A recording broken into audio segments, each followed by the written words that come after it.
Саламатсыздарбы, кадырман теле көрүүчүлөр. Айыл чарбасына багытталган регион көрсөтүүсү кайрадан сиздердин назарыңыздарда. Өзүңүздөргө белгилүү болгондой, акыркы кездерде дыйкан фермерлерибиз айыл чарба жаатында бир топ өздөрүнүн сабаттуулуктарын арттырууга аракет кылып жатышат. Бул сиздер көрүп турган күнөскана акыркы инновациядагы заманбап автоматташтырылган күнөскана деп аталат. Анда эмесе кеп башынан болсун.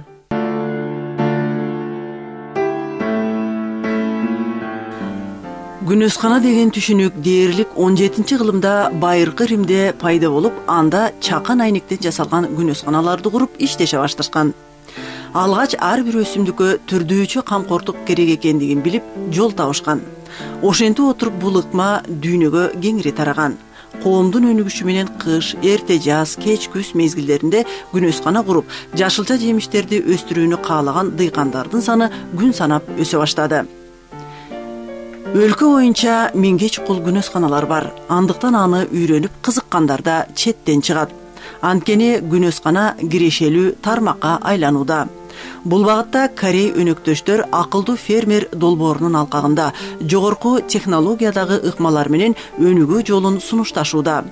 Алар Чүй областынын Ысык Ата районунун аймагындагы 14 гектар жерге мурда жок, кийинкилерге багыт берүүчү пилоттук негизде автоматташтырылган күнөсканаларды куруп, айыл чарбасын өнүктүрүүдө кеңеш берүүнү колго алышууда.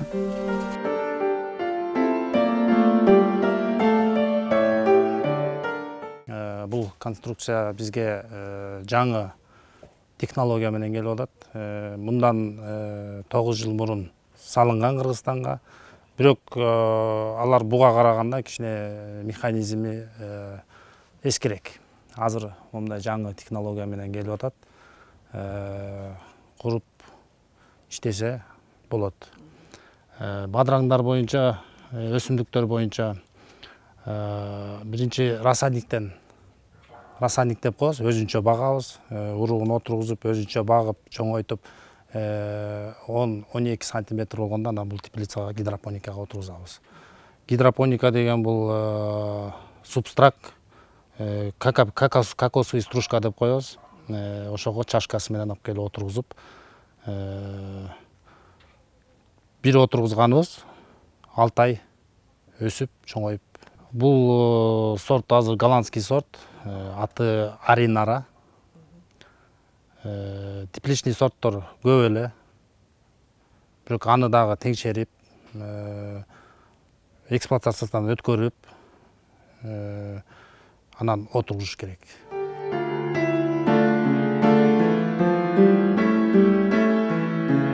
Эрежелери августта баштайбыз. Августтан 6 ай эсептеп туруп, январга чейин бир обороту кайра жаңыртабыз. Январдан майдын аягына июнга чейин өстүрүп тере баштайбыз. Сугат боюнча графиги деген компьютерубуз бар. Компьютерга программа кылабыз. Бул почвага карайбыз. Канча суу жетпей атат, жалбыракка карайбыз, канча витамин жетпей атат. Ошол аркылуу программировать этип туруп, анан компьютер өзү автоматически сугарып берип турат. Саат сайын болсо саат сайын, 2 саатта бир болсо 2 саатта бир. Витаминдер боюнча бул жалаң биздики микроэлементтер. Органический элементтер, микроэлементтер кетет.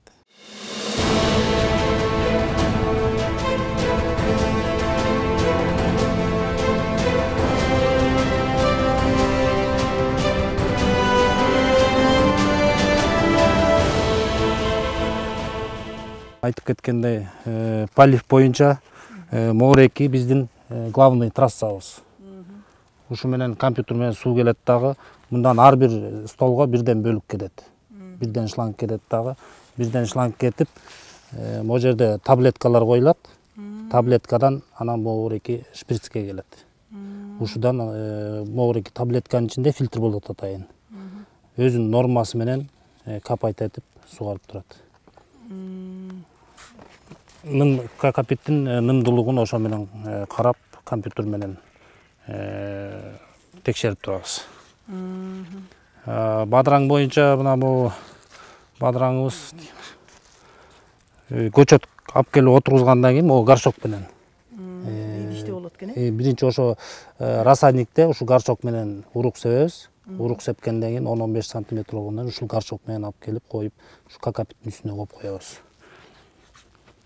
Тияктан даяр келип турган бек орнотуп коюп турбайсыңар? Бияка жөн эле алып келип орнотуп коюп коебуз. Улам өскөн сайын байлап кете бересиз? Улам өскөн сайын мына могу жиптерге байлайбыз, мондай жиптерге. Мындай жиптерге байлап, мына могуреки пришепка деп коебуз. Могу кыпчып жипти могу аркасына кыпчып туруп, падыраңды монда илип коебуз. Бою менен түпсүз кетет. Бою менен түптүз кетет. Муну ар бир жума сайын, 10 күн сайын ороп түздөп туруш керек. Жыгылып, сынып калбаш үчүн. Бул эми ошол канча күндө бышып жетилет, ошол баягы көчөтүнөн алып келип отургузгандан баштап?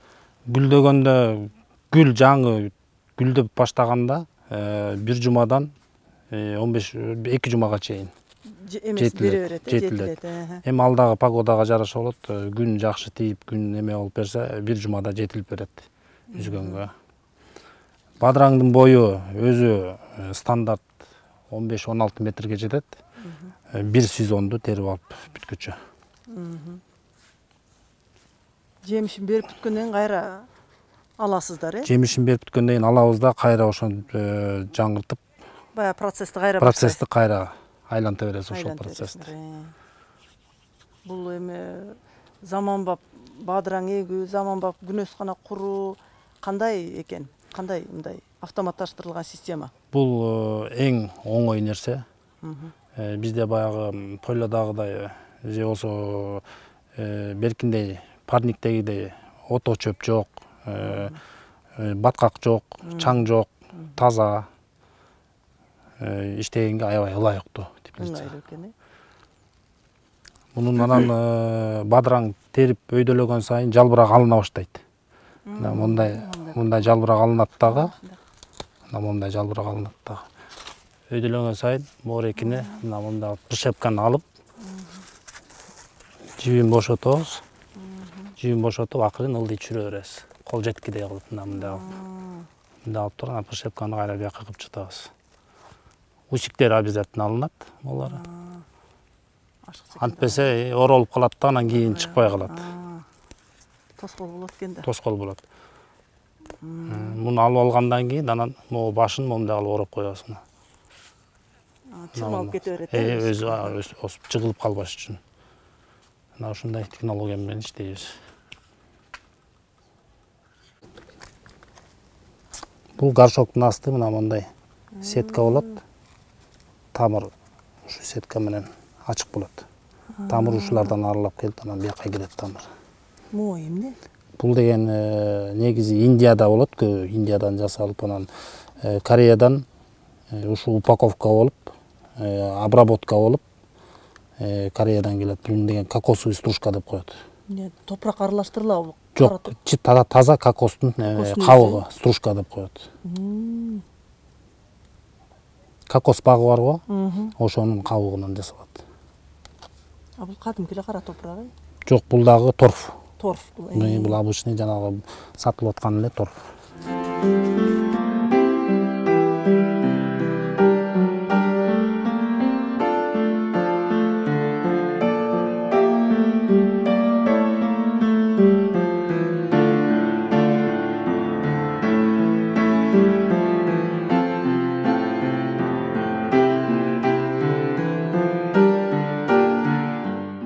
Могуреки биздин ушул теплицанын пульт управлениясы. Бул теплица негизи 3 слой. Ар бир слой ачылып жабылат. Ар бир слойдун өзүнүн пульт управлениясы. Мына азыр иштетип көрсөтөйүн. Могуреки үстүңкү конёктун жабылышы.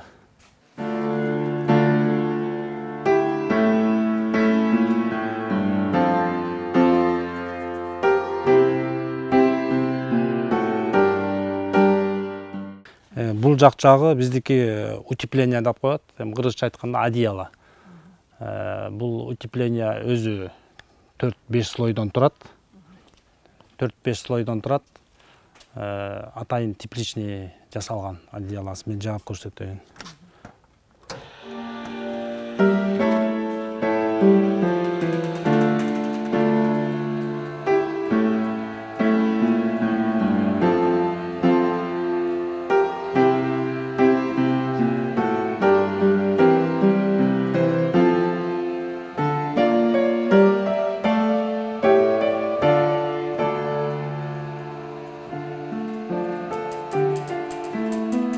Мына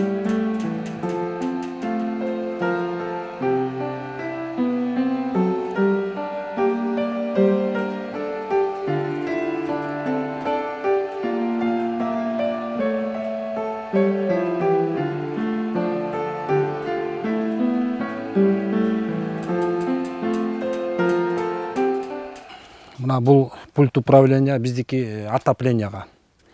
Отоплениябыздагы автоматический градуска коебуз. 17 керек болсо 17ге коебуз. Ошол убакта өзү түшүп, көтөрүлгөндө өчөт, түшкөндө өзү иштейт.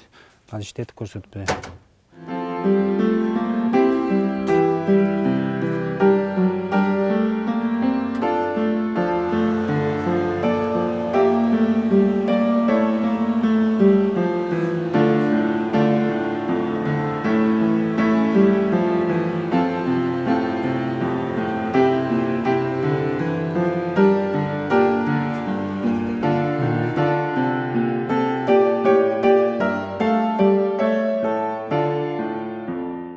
Күнөскана иштетүү аз акча сарыптап, көп киреше алууга мүмкүнчүлүк берген бизнес. Ошол эле учурда тынымсыз мээнетти да талап кылат.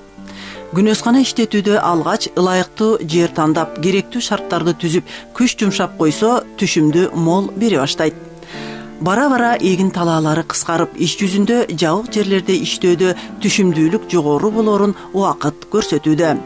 Бул сиздер көрүп турган өзүнчө күнөсканада салат жалбырактары Корей технологиясында топурактын функциясын суу аткарат.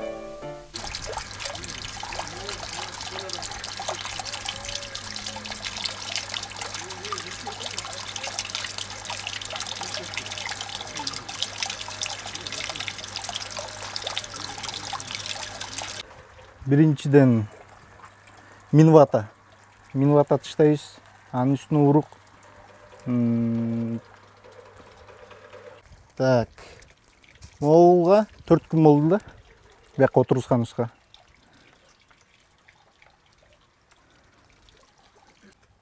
Моулга уже 1 жума болду. Неделя.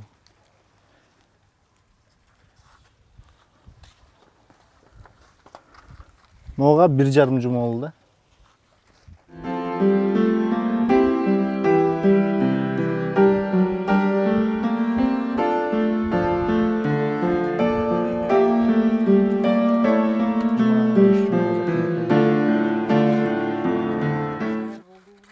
Бул да бир жумадай даяр болот.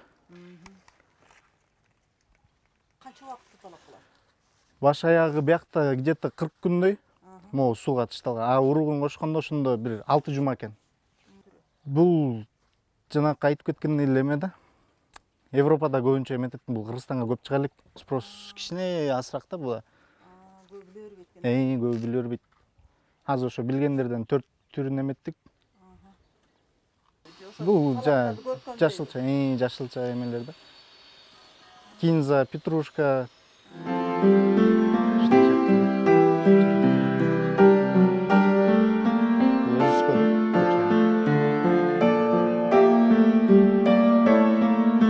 Айыл чарбасын алдыңкы өнүккөн технологияларды колдонуу үчүн илим менен практиканы айкалыштыруу учурдун талабы.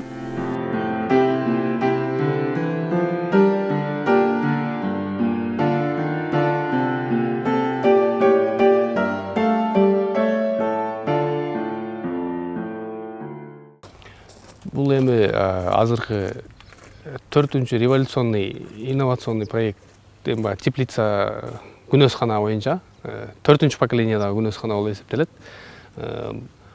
Бул чет мамлекеттик инвестор компания бул жерге келип жанакы жеке ишкана ачып, ошонун негизинде бул тепличный күнөсканаларды куруп, азыр иш алып барууда. Келечекте биз Кыргызстанга фермерлерди окутуу баягы немени Кыргызстан агрардык университет ошону менен чогуу иш алып баргантабыз азыр. Себеби бизде Кыргызстанда адистер жетишсиз да бул багыттачы. Себеби жыл сайын бизде Кыргызстанда аба алмашуу баягы кандай деп коет, аномалдуу аба ырайы деп коебу, ошондой көп кездешүү да азыркы учурдачы. Өзүңүздөр деле көрдүңөр, кечээ эле апрелдин бир 20-ларында деле аябай мындай неме болду да, суук эле болду.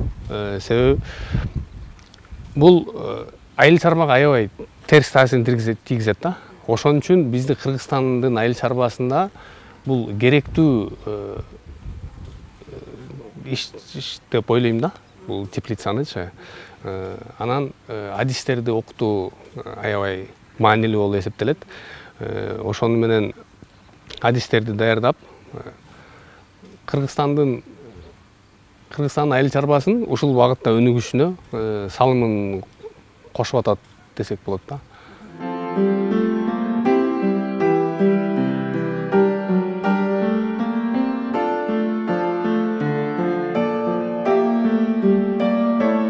Ошентип экологиялык сарайларды куруп, нукура био каражаттар менен азыктандырылган акылдуу күнөскана куруп, кирешени арбын алуу бүгүн болуп жаткан келечектин иши.